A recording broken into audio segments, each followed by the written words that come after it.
안녕하세요. BFR 트레이닝의 모든 것, BFR 코리아 채널에 오신 걸 환영합니다. 자, BFR 트레이닝 심화 과정, 벌써 그 세 번째 시간이네요. 네, 맞습니다. 레벨 8, 상체 지속 기능 심화편에 대한 분석을 시작해 보겠습니다. 아마 레벨 7에서 다뤘던 그 지속 기능의 기본 원리는 다들 충분히 숙지하고 오셨을 거라 생각하고요. 네, 그게 전제가 되어야 오늘 내용이 좀 더 깊이 있게 와닿을 겁니다. 그렇죠. 그래서 오늘은 그 원리를 상체에 어떻게 좀 더 정교하게 적용할 것인지 여기에 집중을 해볼까 합니다. 오늘 우리가 함께 풀어볼 핵심 질문은 바로 이건데요. 어떻게 하면 무거운 무게 없이 오직 대사 스트레스만으로 최적의 근성장 환경을 만들어낼 수 있는가? 그 질문이 핵심을 정확히 짚고 있네요. 네, 제공해주신 자료를 보니까요.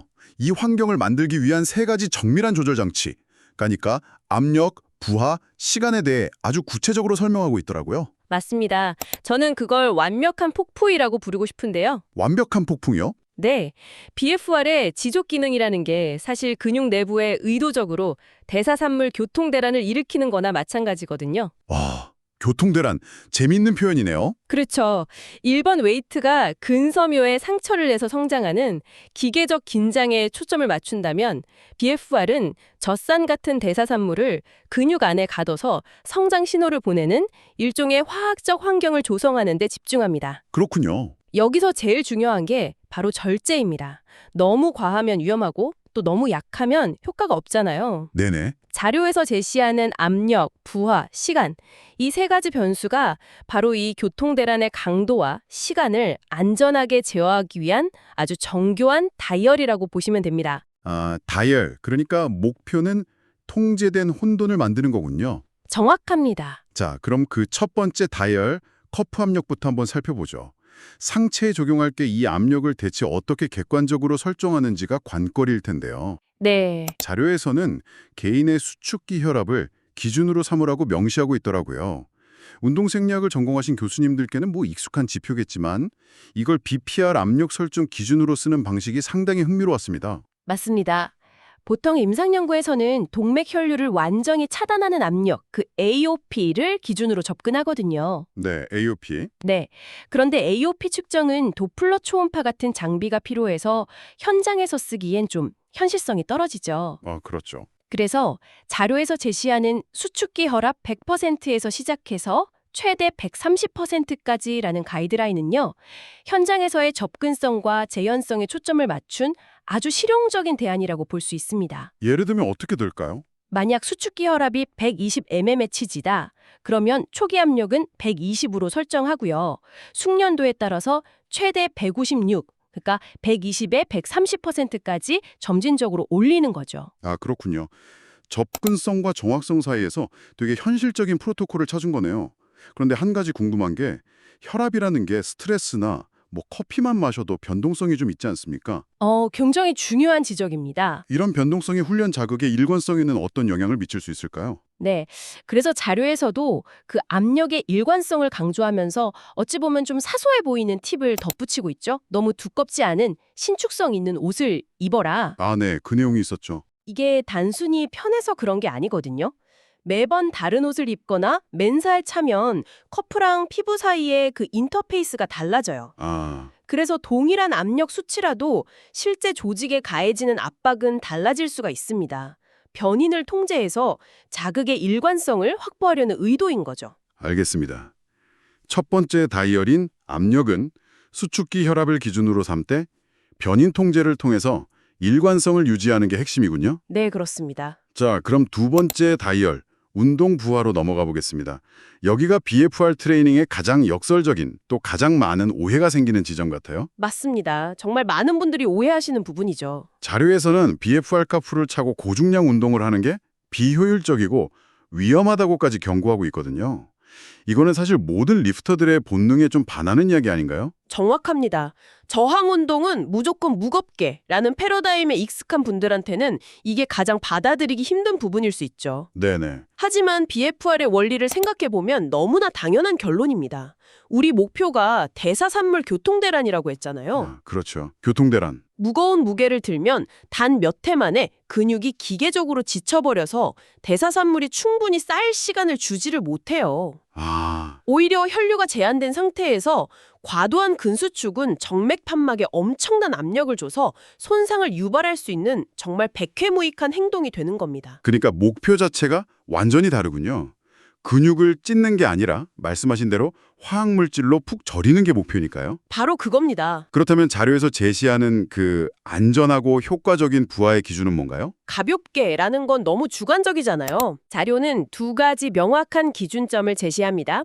첫째는 안전을 위한 절대 상한선. 상한선이요? 네, 상체는 5kg 덤벨, 하체는 20kg 이상의 추가 중량을 넘지 말라고 권고합니다. 이건 일종의 레드라인인 셈이죠. 절대 넘지 마라. 그렇죠. 그리고 둘째가 효과를 위한 최적점인데요. 이게 훨씬 중요합니다. 바로 첫 세트에 30회를 겨우 반복할 수 있는 무게. 아, 30번을요? 네. 이건 개인의 근력 수준을 반영하는 상대적인 기준인 거죠. 누군가에겐 2kg 덤벨일 수도 있고 다른 사람에겐 4kg일 수도 있고요. 그렇겠네요. 이 무게로 최대한 근육의 수축과 이완에 집중하면서 30회를 채웠을 때 가장 이상적인 대사 스트레스 환경이 만들어진다는 겁니다. 30회라는 반복 횟수 자체가 이미 고중량으로는 불가능한 영역이네요. 맞습니다. 결국 무게의 절대값이 아니라 특정 반복 횟수를 통해서 목표로 하는 생리학적 상태를 만들어내는 정밀한 접근법이군요. 알겠습니다. 그럼 마지막 다이얼 운동 지속 시간은 이 폭풍을 얼마나 유지할 것인가의 문제겠네요. 네, 맞습니다. 압력솥에 재료 넣고 불 붙였으면 이제 얼마나 끓일지를 정해야죠. 하하, 네. 이것도 상한선이 명확하게 정해져 있습니다. 압력을 고정한 상태에서 상체는 최대 15분, 15분. 하체는 20분을 넘지 않도록 합니다. 이 시간을 초과하면 근육 괴사나 신경 손상 같은 잠재적 위험이 커질 수 있기 때문에 이건 반드시 지켜야 할 안전 수칙입니다. 그런데 15분이라는 시간은 아무래도 숙련자 기준일 것 같아요. 이제 막 시작하는 사람에게는 꽤 길게 느껴질 수 있겠는데요. 물론입니다. 그래서 자료는 점진적 과부하의 원리를 시간에 적용하라고 제안합니다. 아, 시간에다가요. 네. 입문제는 최대치의 약 30% 수준에서 시작하는 거죠. 즉, 상체는 5분, 하체는 7분을 초기 목표로 설정합니다. 아, 15분의 30%니까 대략 5분이군요. 네. 그리고 그 5분이라는 시간 동안 프로토콜을 완벽하게 수행하는 데 집중하고 신체가 적응함에 따라서 점진적으로 시간을 늘려나가는 방식을 권장합니다. 여기서의 프로그레션은 원판을 더 끼우는 게 아니라 대사 스트레스에 노출되는 시간을 늘리는 방식이네요. 맞습니다. 아주 합리적이고 안전한 접근법이죠. 자, 그럼 이 세 가지 다이얼, 압력, 부하, 시간의 원리를 모두 살펴봤습니다. 마치 요리 레시피처럼 이걸 어떻게 조합하는지가 중요하겠네요. 자료에 제시된 실제 상체 지속운동 루틴을 통해 한번 구체적으로 해부해 보겠습니다. 네, 자료의 루틴은 아주 체계적인 4단계로 구성되어 있습니다. 첫 번째 단계는 준비입니다. 준비. 본 운동 전에 반드시 워밍업으로 순환 운동 1세트를 먼저 진행하라고 강조합니다. 이건 단순히 체온을 올리는 것 이상의 의미가 있거든요. 어떤 의미죠? 혈관을 미리 좀 이완시키고 혈액순환을 촉진해서 본 운동 시에 혈류 제한으로 인한 급격한 환경 변화에 몸이 대비할 수 있도록 하는 아주 중요한 과정입니다. 일종의 예비 신호를 보내는 거군요. 그렇죠. 그럼 그다음 2단계가 오늘 우리가 논의한 변수들을 실제로 세팅하는 단계겠고요. 그렇습니다. 2단계 설정에서 본인 수축기 혈압에 맞춰 압력을 설정하고 입문자 기준으로 지속 시간은 300초, 즉 5분으로 세팅합니다. 네. 그리고 3단계 실행에 들어갑니다. 여기서 아까 말한 30회를 겨우 할 수 있는 무게로 2두 컬 30회, 3두 킥백 30회, 사이드 레터럴 레이즈 30회를 연달아 수행하는 거죠. 와, 그걸 연달아서요? 네. 여기서 핵심은 동작 사이의 휴식 시간을 15초 이내로 극단적으로 짧게 가져가거나 가능하다면 아예 휴식 없이 연속 동작으로 5분을 꽉 채우는 겁니다.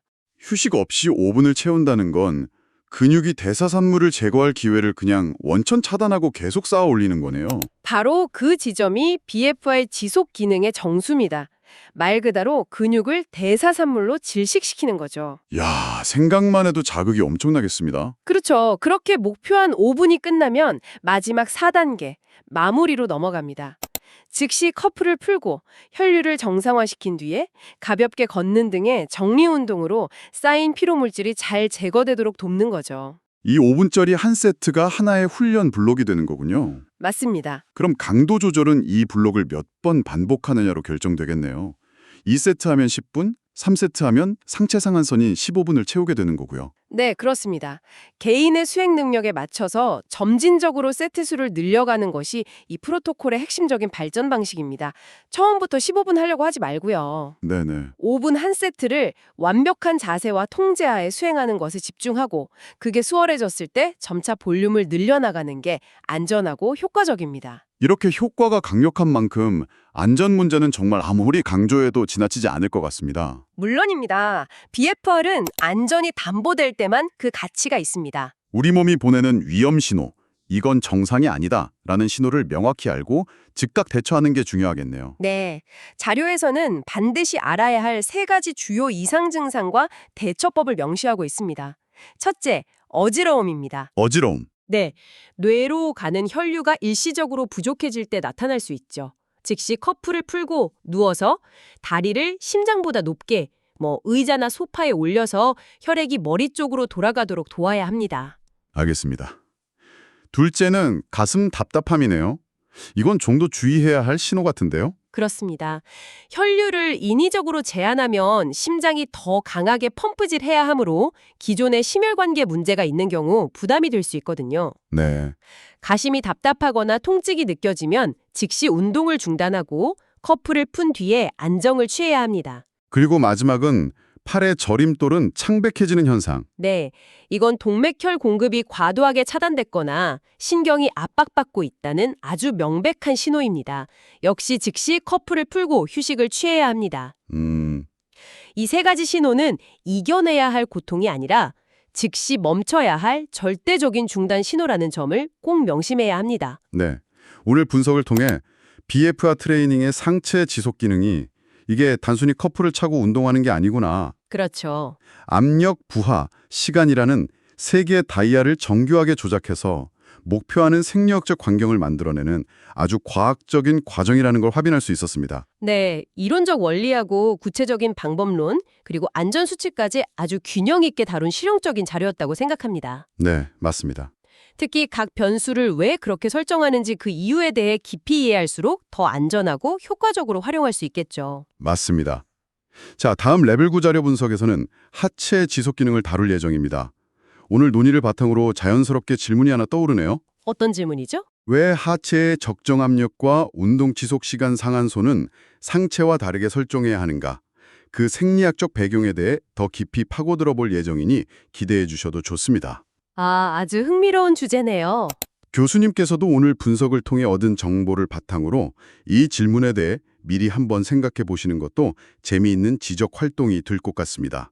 이게 단순히 근육 크기나 둘레 차이 때문일까요? 아니면 혈관 분포나 심장과의 거리 같은 더 복합적인 요인이 작용하는 걸까요? 그 답을 다음 시간에 함께 찾아보도록 하죠. 이상 BFR 트레이닝의 모든 것, BFR 코리아였습니다. 감사합니다.